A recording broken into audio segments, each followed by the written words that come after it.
Magbubuhos na po tayo ng ating unang column. Parang nagbabadya ulit ang langit. Pero tuloy lang. Ayun pala si Abet. Hi, Vix. Balik pa punta sa'yo. Atras ako. Balik. Ayun. Oh, nice. Maganda, maganda.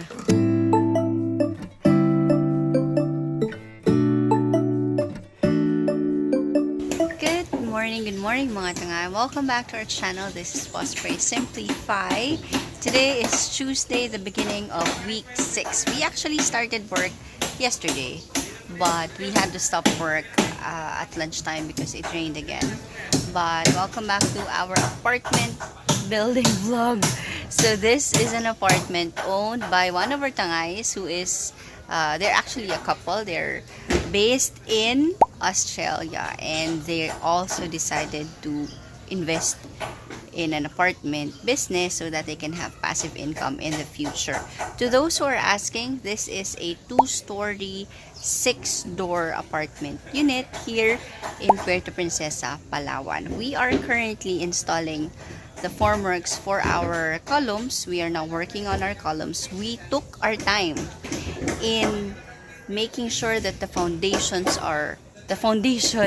is sound, no, and stable, because our area, our land here is sloping. This used to be a mountainous area, no, and so our ground was sloping, so we had to make sure that the foundation is safe and sound and solid, no, before we start working on our columns. So right now, I'll just show you what the team is doing.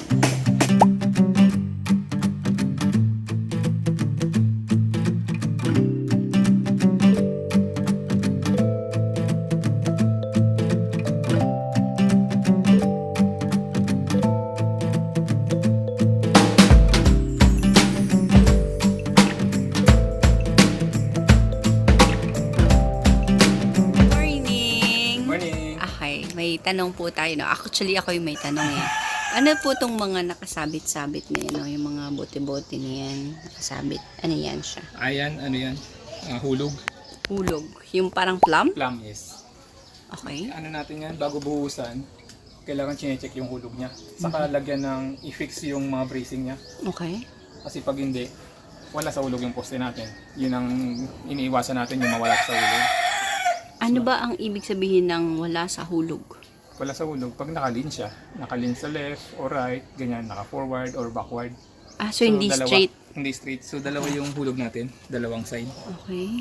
So pag na-check yan, kung ano yung sukat sa taas ng nylon, sukatin sa forma, yung pinulik. Kung ano yung sukat sa taas, dapat yun din sa baba. Ganon din yung side na to. So ilang hulog ang meron ng isang? Dalawang side. Okay. Bakit hindi yung plum yung gamit natin? Mahal kasi yun. So nag-go tayo improvise. Pero nag-work naman to. Siyempre, mas maganda nga, mas mabigat eh. Sige sir, additional question. Bakit importante na nasa hulog ang isang poste? Yan. Kasi di ba ang column natin, malakas siya sa compression. So kaya compressive strength siya eh. So kapag wala siya sa hulog, pag nakatabing siyang ganyan, so pag nagkaroon ng load sa taas, pwede siyang magkaroon ng matitensya dito. Pwede siyang mabali. Kumbaga magkakaroon siya ng pressure sa babali siyang ganyan. Pero kapag tuwid siya, tuwid na tuwid, kapag nalagyan siya ng pressure, malakas siya sa compressive strength, mas maano yung niya, yung purpose niya, mas ma-maximize. Unlike kapag wala siya sa hulog, nakatabing ganyan. Pag nilagyan mo ng load, pwede siya magkakaroon siya ng buckling. Yan, di ba? Magbabakal. Magbabakil. Pero kapag tuwid na tuwid siya, kahit gaano kalaki yung load mo dito, maano niya yung purpose niya, mas serve niya. Kasi directly, yes, tuwid siya. Okay, pero hindi naman agad-agad hindi naman. Pero mas maganda na yung kaya hinihulugan, kailangan ng poste natin, tuwid na tuwid siya. Okay. So pagkatapos buhusan yan, checkin uli yung yung hulog niya. Kung nagbago, ma-adjust siya kasi basa pa yung konkreto.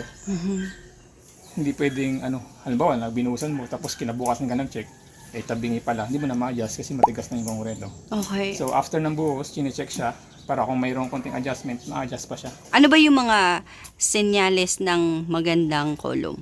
Yan, ang magandang kulom yung wala siyang honeycomb. Saka pag binaklas yung forma, hindi siya na-damage. Okay. Diba? So pag binuksan siya, dapat makinis. Kasi yung forma natin, phenolic. So kapag tinanggal yung forma, dapat smooth siya. Wala siya yung mga butas-butas, wala mga honeycomb, ganyan. Okay. Ano ba ibig sabihin ng honeycomb? Yan, yung nagsisegregation. Naiiwan yung, yung mga aggregates, nawawala yung Semento. semento. Tumatagas yung ano niya. Ano yung acceptable? Sabi mo, yung konti, okay lang. Pero pagkita na yung bakal, Yun, hindi acceptable yun. Pwede, dapat yun paulit. nagpaulit na ba tayo ever? Yes, yung sa kabilang project. Okay, Isa lang bakit? naman. Kasi nagkaroon ng pagkabuhos pa lang, nagbuntis. Baga nagkaroon ng yung forma hindi maganda, so natulak niya. Nag-bulge. Nag-bulge. So pinabaklas agad natin, tapos inulit. Ano yung mas madali? Yung magbaklas o gawin na lang ng tama agad? Siyempre gawin ng tama. Mas mahirap magbaklas kasi linisin mo yung bakal, kasi may semento yan. So, yung cost mo sa tao, yung cost mo sa materyales, plus delay. So maraming magkakaroon siya ng malaking impact sa project kapag may mga major na binabago. Ang ating team, si Jomar, si Meljun. Si Jomar, baby face lang yan. Pero, ano na yan? Hindi yan minor de edad. Ilan taon ka na ba, bro? 29! Diba? Tapos, si Meljun. May bago tayong team members. Si Romel, si Mer. Tapos yung sa kabila. Si McDaniel, si June. Yan, sila yan. Tsaka si Balong.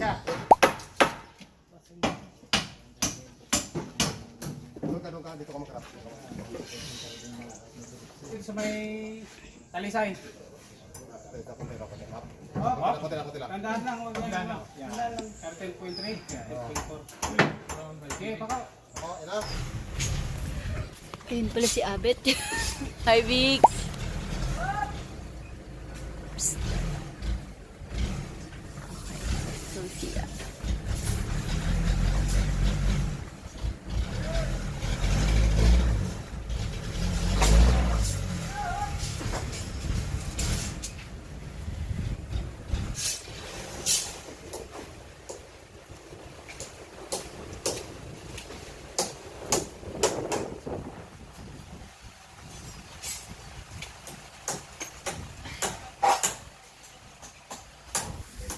Okay, sine-check daw po niya ang alignment ng column kasi magbubuhos tayo. So, kailangan aligned or nasa huli. May pumihit daw. Saan papunta po? Dito? Pwede natin blackan siya, gano'n? Pwede na kunti. Malaki? O yung sa forma lang to, yung sa dulo ng forma. Kasi pwede lang natin naman siya. Ito yung metro mo? Dahil na sila.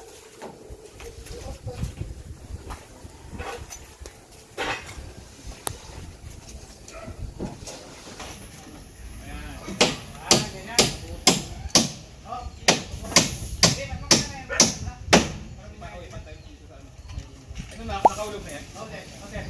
Pati ito. Yung nakakaya na nakawin mo yan. Ito, okay na. Okay na, okay na.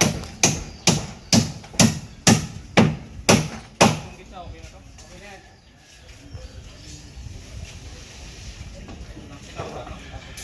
Tukuran mo lang, Mike.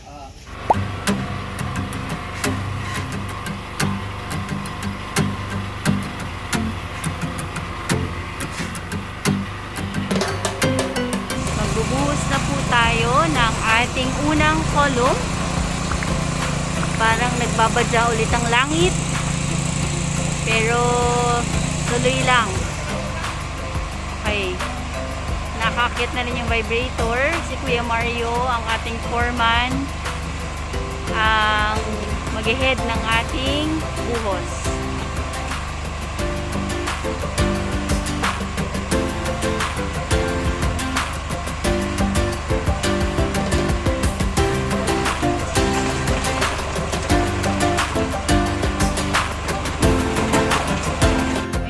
Gagamit tayo ng vibrator kasi malalim na to, no?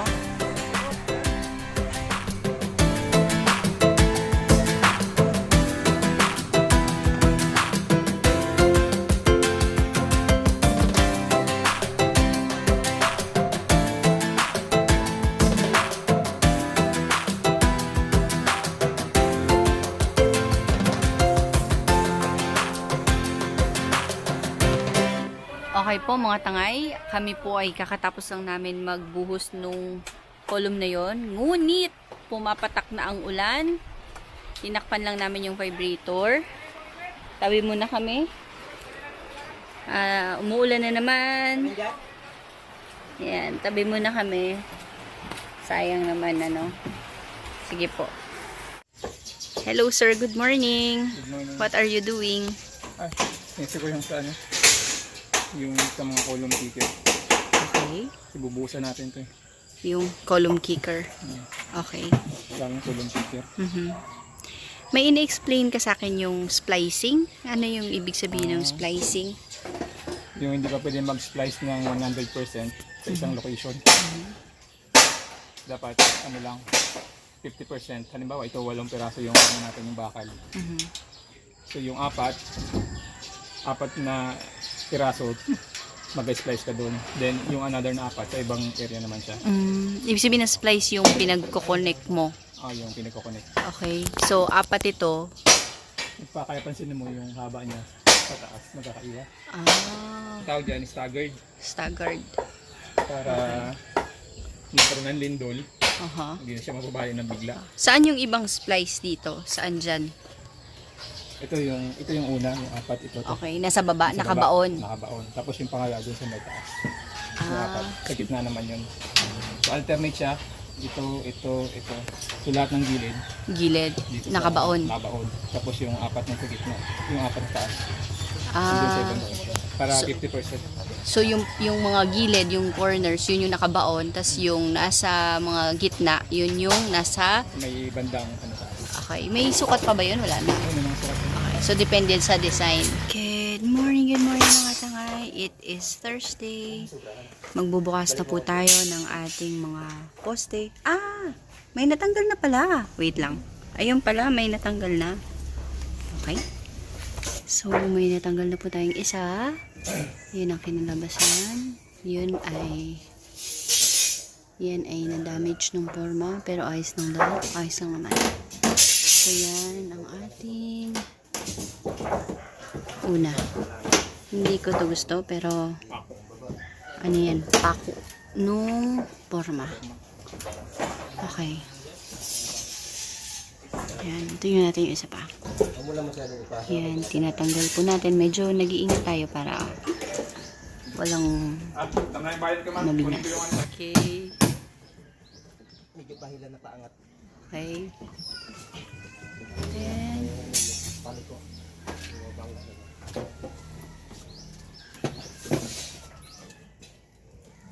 Balik ko papunta sa'yo. Atras ako. Balik. yun. Oh, nice. Maganda. Maganda.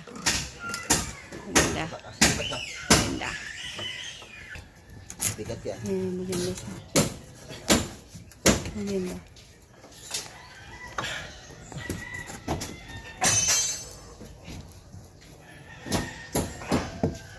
Hello. Yan. Pero, the rest okay naman. Very good. Good morning po sa ating lahat. Ngayon po ay lumabas na si Haring Araw. Praise the Lord sa magandang panahon. At ngayon po, I will update you sa ating pong ginagawang project dito po sa may Santa Monica. Nakapagbuhos po tayo the other day ng 3 poste. Ayan po. Yan yung nabuhusan natin 2 days ago. And then ngayon po, nilipat natin siya dito sa kabilang grid line. Ito pinapormahan nila uli yung 3 poste. I will give you po tips regarding sa pagpoporma ng poste. Para just in case magpagawa kayo ng inyong apartment, meron kayong idea sa pagpoporma ng poste kung paano yung tamang proseso. Okay? So ngayon, ang ginawa natin dito, pinormahan natin siya. Tapos yung mga key points natin dito, dapat yung ating column, dapat meron siyang concrete covering sa lahat ng side. Kaya ito nilalagyan natin siya ng concrete spacer. Ayan, 2 pa yung nilagay nila para hindi siya dumikit sa forma. Ayan, so lahat yan kabilang side meron siyang concrete spacer. At the same time, itong nakikita nyo itong tansi na to, Yan, diretso yan dun sa may kabila. Ito yung galing sa layout natin sa baba. Inangat lang siya dito. Ayan, yung kahoy na to. Yan, yung pinag-anuhan nito. Yan yung nakahulog yan. Naka-vertical yan mula sa ilalim. So, naka-level yan siya. Tapos, yung tansi na to, ito yung magiging guide natin para naka-align siya. Okay? So, ganun din sa kabila. Dalawang side lang. Tapos, yung hulog na to, nakikita nyo to, ito. Yung hulog na to, yan yung pan-check natin ng verticality. So, pag sinukat dito, yan, dito sa forma na to, yung sukat na mula dito hanggang sa forma, dapat ganun din sa baba. Para makuha natin yung verticality niya. Yan. Dalawang side yan. Dito rin sa kabilang side meron. So, talagang straight na straight yung ating poste pag binuhusan. Tapos yung bracing natin dapat matibay din. Yan. Para maiwasan natin maglundo. Yan, nakikita nyo yung mga bracing, yung parang sinturo na yan. So, marami yan. Kasi medyo malaki yung poste. 30 by 30. Pero ito yung finish column natin. Ayan, solid na solid yung pagkabuhos. So, ang ginagawa dyan, 30 cm muna yung taas ng buhos. Tapos, papasok rito yung vibrator hanggang mapuno natin yung poste. So, yun po, no? Kailangan po maingat tayo sa pagpoporma ng poste dahil mahirap pong ulitin to. Pag nagbuntis siya, ganyan, nagka-problema, wala sa hulog, maapektuhan yung structural integrity ng ating poste. Kaya dapat sigurado siya. Kaya yan, pinapalagay niya ng mga tansi. Yan. Sinisigurado yung mga forma. Yan. Kasi ang konkreto mabigat. So dapat yung forma natin sigurado. Kasi siya yung magmo-mold din ng gusto nating sukat. Pag may problema yung forma natin, makaka-problema din yung poste natin. So dapat sigurado. So yun po, no? Saka yung gagamitin natin dito na concrete mixture 1, 2, 3 yan sa mga poste. So yun po, sana po pagbigay kami ng additional info sa inyo at tips sa mga nagpapagawa po ongoing. Yan, pwede nyo pong sundan para po sigurado yung inyong poste. Good morning mga tangay. Ngayon po ay mainit na naman ngayong umaga. Sana hindi na umulan mamayang hapon para tuloy-tuloy tayo sa buhos ng poste. Kasi ngayong linggo halos araw-araw umuulan. So konti lang yung progress natin. Ayan, nagbubuhos sila ngayon ng poste. Yung tatlong pinormahan kahapon, di rin nabuhusan kasi umulan ng hapon. So ngayon binubuhusan nila. Good morning mga tangay. Magbibigay lang ako sa inyo ng tips tungkol sa pagpoporma ng column. Ito yung ginagawa namin sa Dubai kapag nagpoporma kami ng column. Pakita ko sa inyo.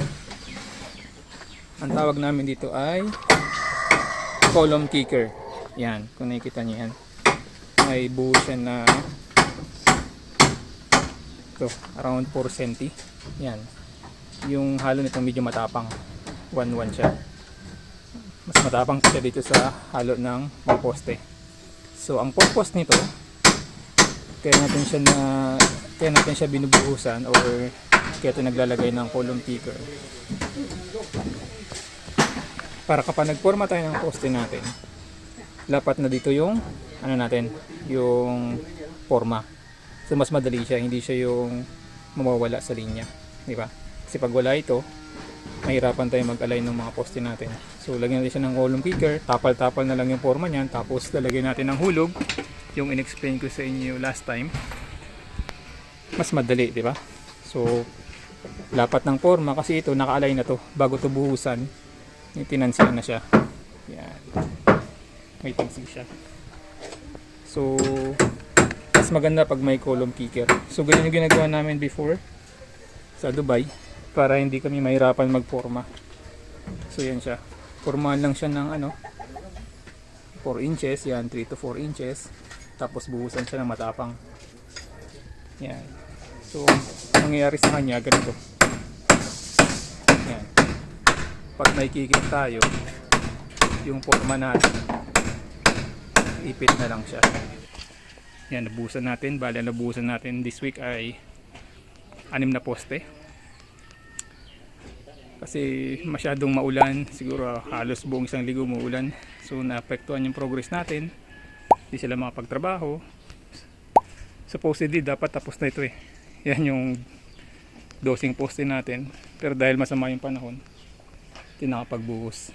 So baka Monday or Tuesday tapos na ito. So yan, binabakala na.